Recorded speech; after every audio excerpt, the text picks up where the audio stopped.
Hello po, ako po si Ivon Amaya, isang estudyante ng Hospitality Management. Ngayon ay makakausap ko si Montawar Umayra, isang Muslim na empleyado ng Chowking Philippines. Layunin ng interview na ito na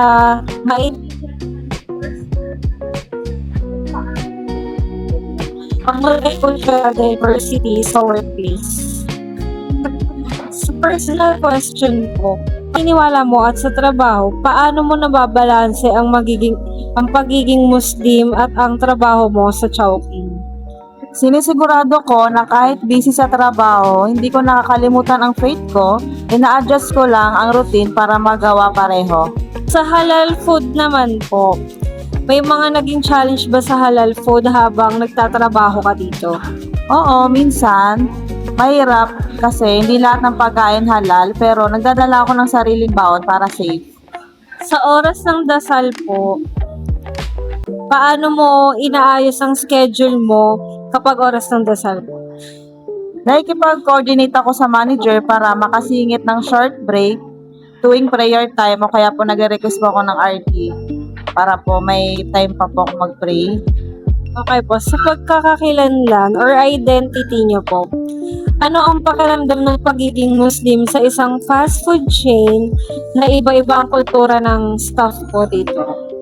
Masaya kasi natututo ako sa iba't ibang kultura, pero minsan kailangan ko rin mag-explain ng practices ko para maintindihan nila.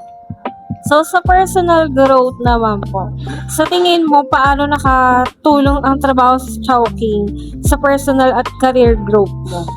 Naging mas confident ako makipag-usap sa customers at mas open-minded sa iba't ibang tao. Let's move on to multicultural diversity questions. Sa teamwork po, paano nakakaapekto ang iba't ibang kultura sa teamwork ninyo? Nakakadagdag ng ideas at perspectives kaya mas creative ang teamwork. Sa customer service po, sa tingin mo, paano nakakatulong ang multicultural staff sa mas magandang customer service? Mas madaling makarelate sa customers kasi iba-iba rin ang background ng staff. Bali, sa misunderstandings po, may mga pagkakataon ba na nagkakaroon ng hindi pagkakaintindihan dahil sa cultural differences? Paano ninyo ito inaayos? Oo, minsan sa language o jokes, inaayos namin sa pamamagitan ng open communication at respeto. So, sa learning from others po, ano ang mga natutunan mo mula sa iba't ibang kultura ng mga katrabaho?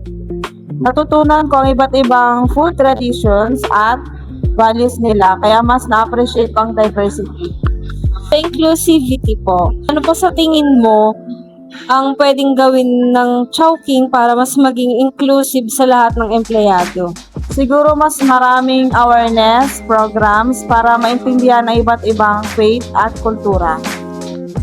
So, thank you po. Yun lang po.